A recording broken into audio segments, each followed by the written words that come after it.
attack just when Israeli they tried to enter Gaza. This attack, it is being described as rain of bullets. This is how it was described. This is how it was said. Rain of bullets, hellfire at Israeli ground troops as they enter Gaza's Beit Hanun.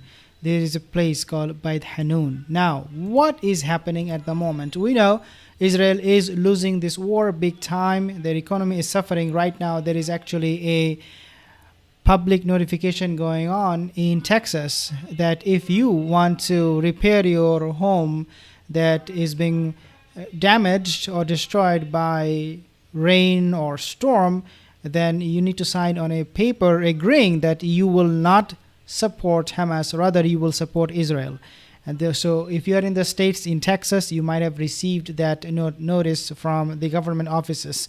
But this is exactly what is happening, that they're losing big time. They're losing economically, financially. I mean, PR, in terms of PR campaign, in every way you can think about this battle. They are losing it big time. So now what happened?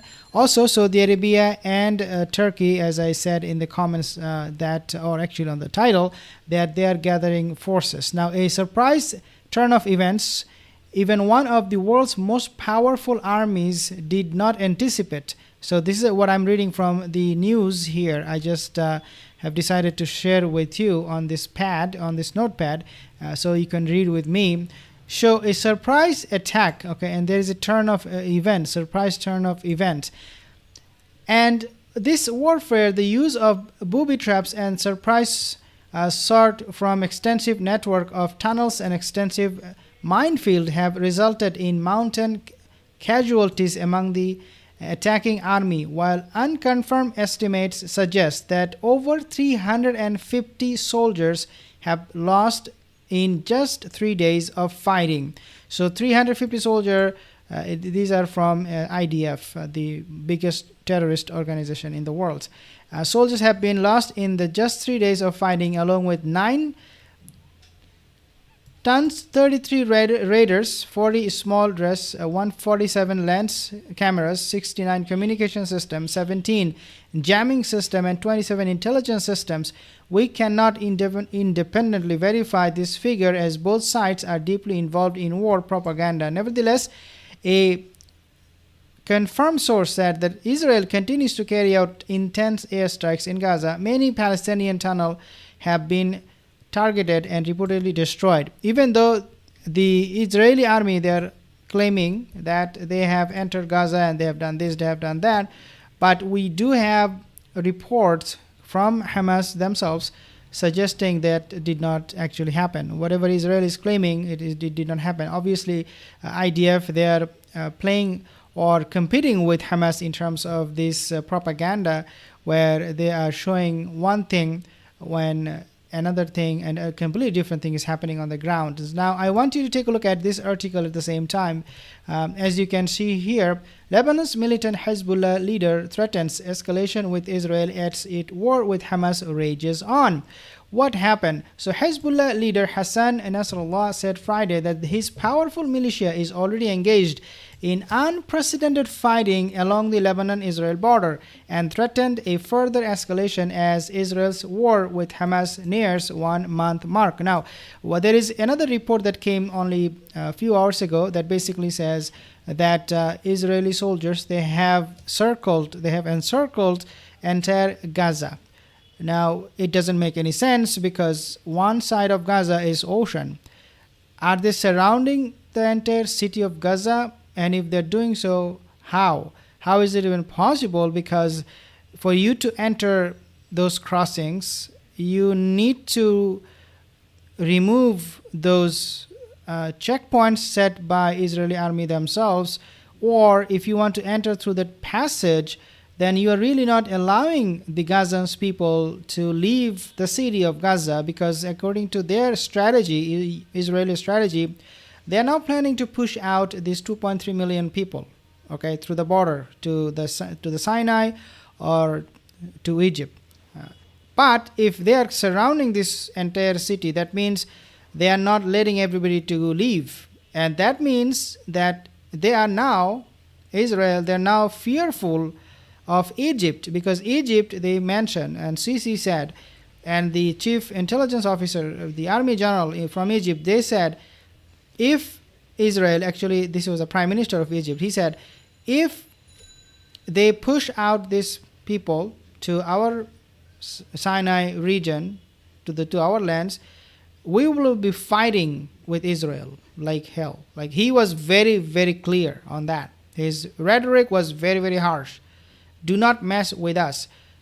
Therefore, surrounding the city by the IDF forces would mean that they are now abiding by what Egypt said. So they're now fearful of Egypt, and there are like 600 tanks being docked at the border with Israel and Egypt from Egyptian military. And they said, if you come and try to push these people out of Gaza and try to attack them or try to create or use force, then our forces, they're also ready. Means there is no way we are going to be allowing this diaspora to happen of Gazans people.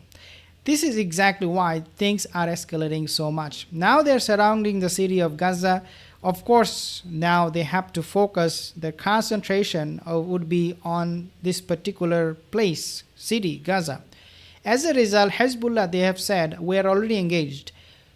Hezbollah can easily now launch attacks on Israeli forces because Israel is now trapped in a way.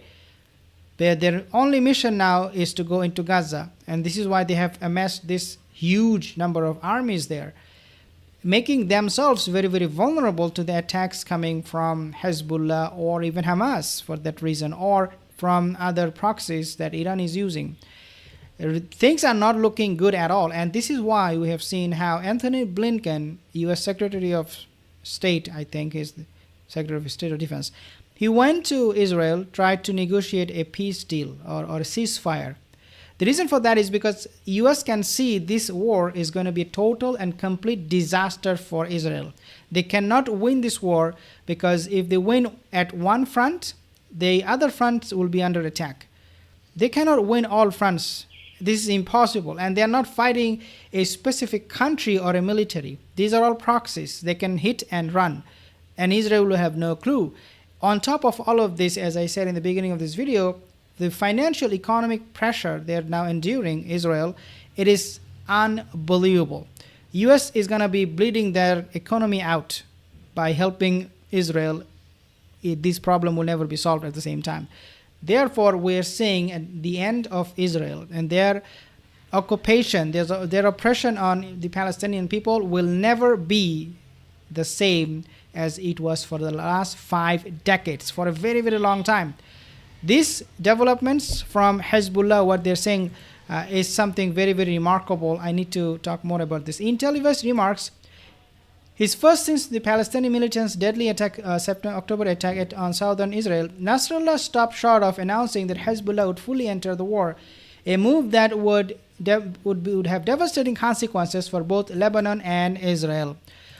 Lebanon and Israel, they were involved in war before. Why are you hesitating? Hezbollah, why are you hesitating? You should declare.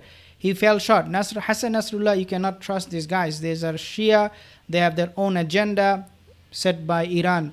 You never trust them. If they are truly sincere about the cause of Palestinians, they should actually go right now. Why wait? Now, that brings me to another topic, which is the Houthis. A lot of people are happy. Oh, the Houthis, the military general, they came out and declared war against Israel. But you have to wait a second. Even though they said our goal, our target is Israel, we're waging war against Israel, but the Houthis are very, very conniving. They're very, very shrewd. They're very, very shrewd. What they will do is when they say we're targeting Israel, they might end up targeting Sunni countries. Obviously, they cannot target Saudi Arabia because of the peace deal, but they will try to create bases and put their militia personnel, I should say, in places where they can launch attacks to other Sunni Muslim countries. For example, Bahrain is being ruled by Sunni leaders when its followers are actually the population, they're Shia. So this is an opportunity for this group Houthi and you should never trust them. What is their ultimate goal? We do not know, but it is not something well for the Sunni Muslims. Houthis are Houthis, and we should not be excited. Oh, they are launching war, and they're gonna be, hand in hand with the Muslims, with Hamas. No, this is not gonna